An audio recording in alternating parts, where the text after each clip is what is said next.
As I was saying to Paul earlier on, he was asking me, I gave him my business card and he asked me what I do nowadays because I just switched companies at the start of the year. I set up my own company, Target Energy, and I just said basically strategic consultancy. I deal mainly with larger industry, but very much like what Tipperary Energy Agency do for the local authorities, try to give advice to companies on how to develop their own structures for energy saving, how to advise them on what they should be doing, what type of projects they should be going about, training their own people to ensure that energy savings are maximised within the organisation, verifying that the work, the money and the work they put into projects and the investments they make actually make sense and deliver for the organisation.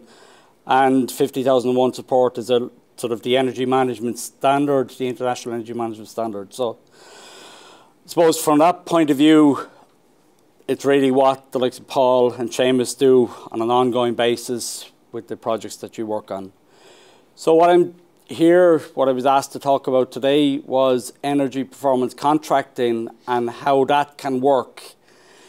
And I suppose first of all, to figure out what energy performance contracting is, the definition of it is a contract between two parties where payment is based on achieving specified results, such as reducing cost or payback of investment within a stated period, which I suppose, focusing on what was being said earlier about people investing money, I suppose one of the difficulties is, you see where you're talking about, there was lots of money in the last presentation.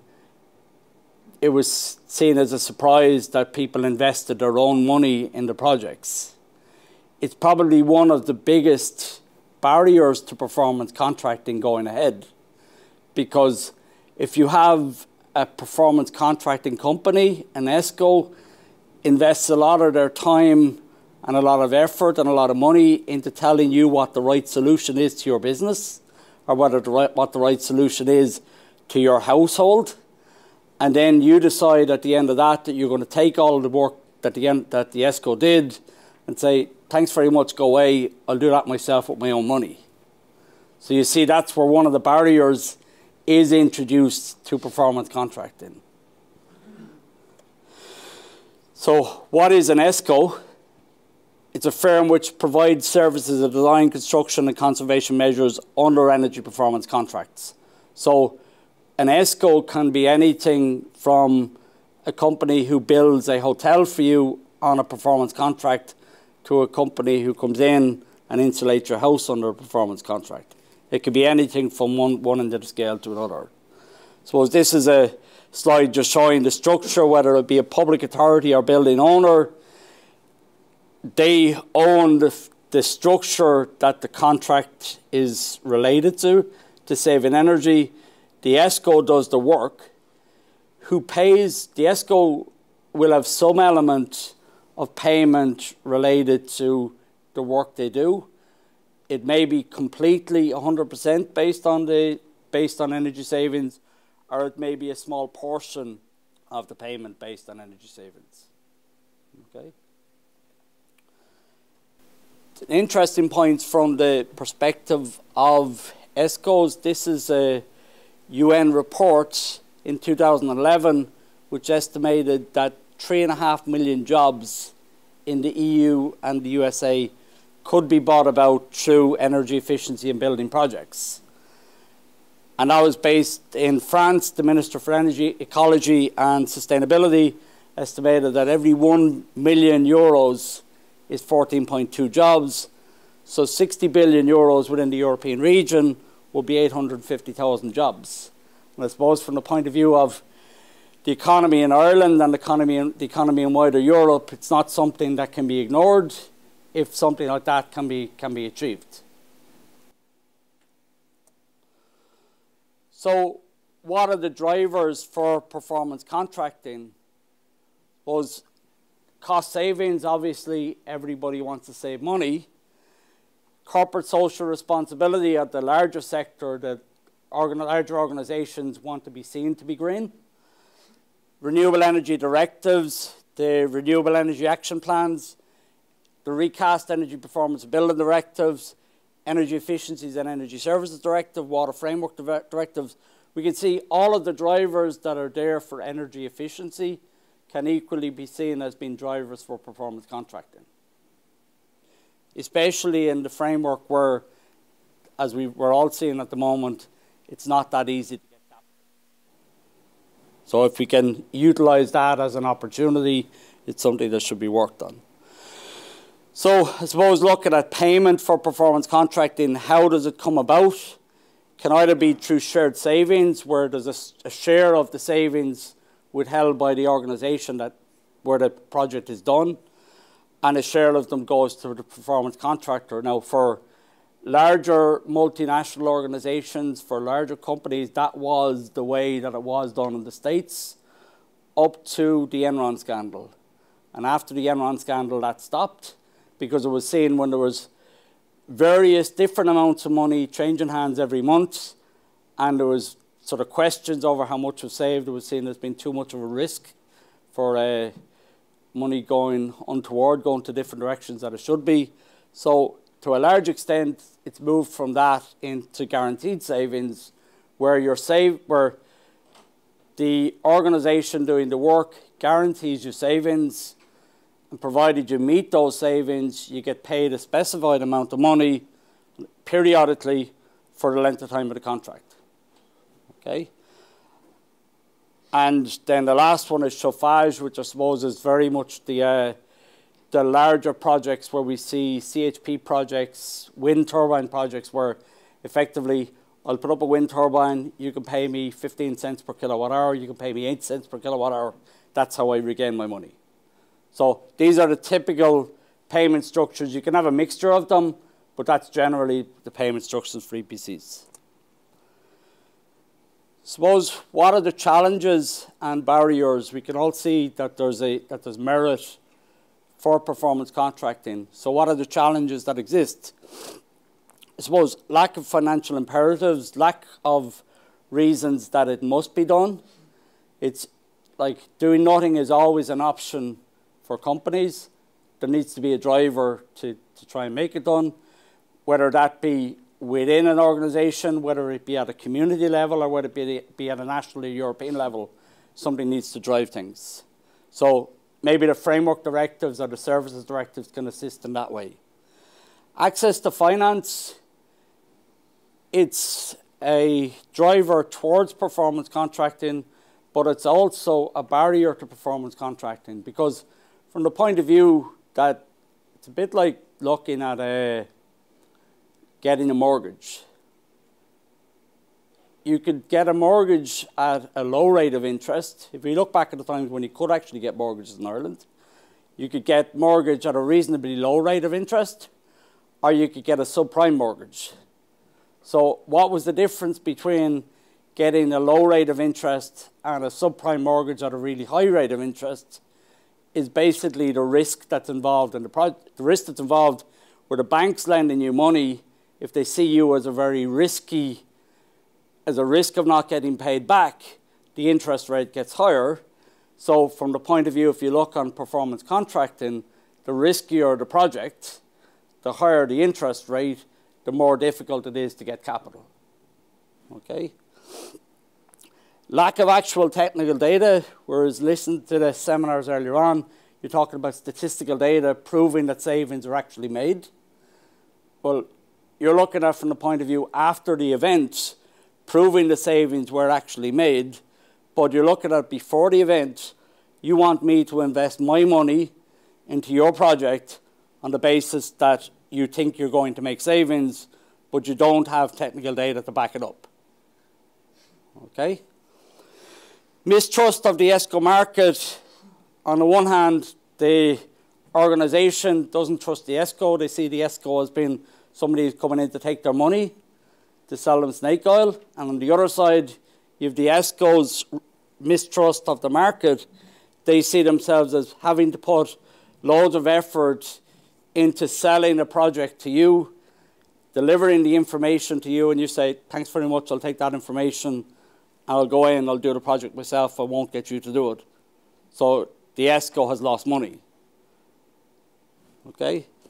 lack of technical skills to back this all up, to put it in the position where you can back up your projects with supporting evidence that's enough, first of all, to convince the client that it's worthwhile to spend the money or worthwhile to get involved, and then enough evidence to support the banks giving you the money or the credit agency that's providing the money.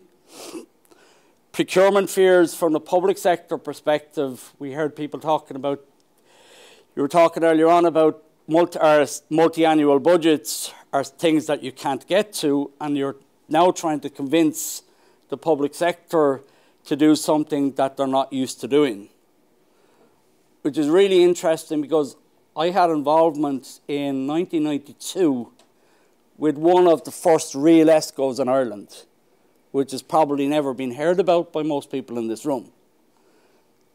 People know the Mater Hospital in Dublin? The Mater Hospital back in 1992, when one of the earlier AER schemes was available, they wanted to install a CHP plant. They realised that they could buy a CHP plant, but the hospital didn't have the money to invest in CHP. The health boards at the time weren't going to give them the money. So something very unusual happened for people, all the talk to the public sector, about the public sector these days. Something very unusual happened for the public sector. The managing director of the hospital, the cost accountant for the hospital, and the technical services manager for the hospital formed their own company. 3 directors went into the bank, got a loan from the bank that was guaranteed by the hospital to install a CHP project in the hospital.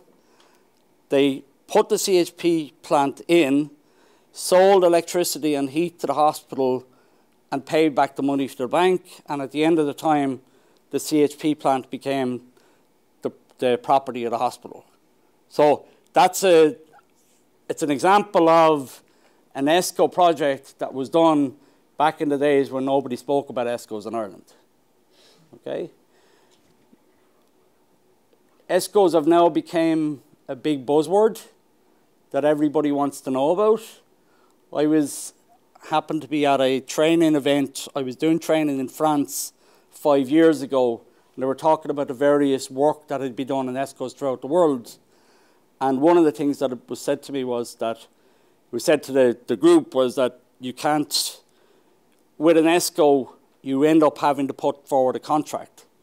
And the contract, the one thing you can be sure about in a contract is that you will not cover everything that was in the contract. Okay? The guy that was sitting next to me said, I have a perfect example of that. And I said, what? He says, I built a hotel in Brighton under performance contracting. How are we to know that the IRA were going to put a bomb in that hotel? And Maggie Thatcher was holding our ministerial conference. So we built the hotel on the performance contracting, and not alone that, we rebuilt the hotel on the performance contracting. So it's not a new thing.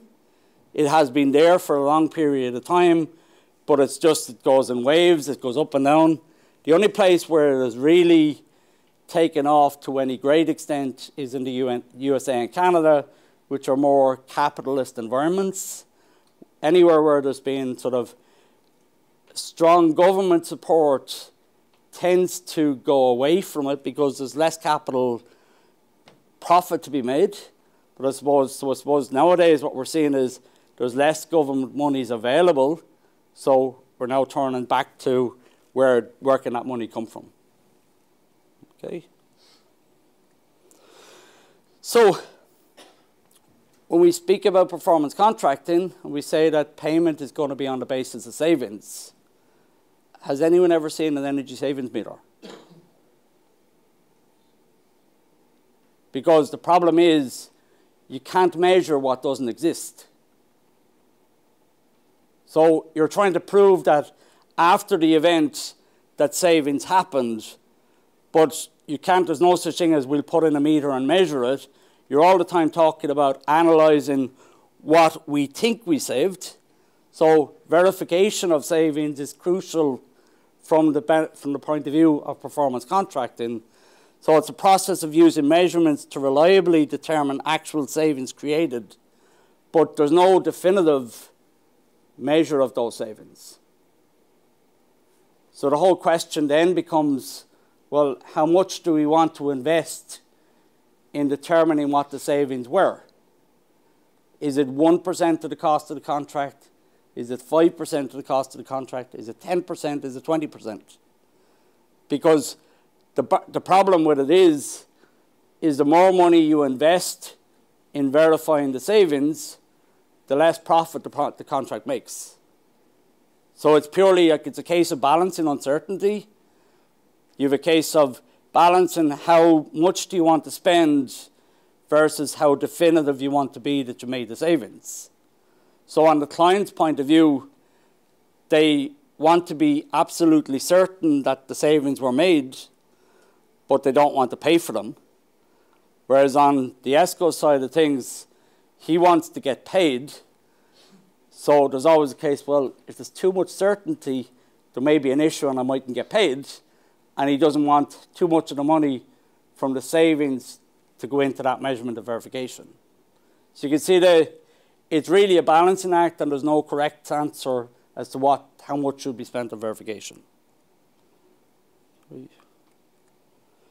So effectively from the verification point of view, you need to be able to get a baseline of what your energy consumption was. So from the point of view where you were talking earlier on about verifying the savings that were made from the SURF project, you had to either have a baseline to work from or else to go from statistical data. But from a person who's looking to pay money out on their own site, they don't want to be looking at from the point of view of statistical data. They want to be working on what did I use beforehand, what did your project save me. So the generation of the baseline is really important. So measurement and verification is crucial to it, deciding how you're going to verify the savings are made. And I suppose here's the separation between it. Verification and deciding how it's done is done by the engineer. It's the engineer's job to figure out, did we make the savings, did we not make the savings? It's over to the legal side of things to decide what do we do in the event the savings are made, what do we do in the event the savings are not made. And that's the critical part from performance contracting, is providing that separation, because as long as you're focused too much on contractual obligations, you're less focused on saying, making sure, did it work or did it not work? So, as I said, it's balance and uncertainty between sort of the proof that it worked and the cost of proving that. So what is there to assist in this? And I suppose effectively what we're going through now, and people looking at ESCO'S and trying to move on the whole world of ESCO'S in this part of Europe, was effectively done before in the USA and Canada. US Department of Energy put forward a project in 1996 to come up with a mechanism of verifying savings, and what was developed out of it was IPMVP, International Performance Measurement and Verification Protocol. That's now set up. EVO is a separate organisation, and I'd advise anyone with any interest in this area to go look at the website. It's www.evo.org, and you'll see all the information. It's a voluntary non-profit making organisation.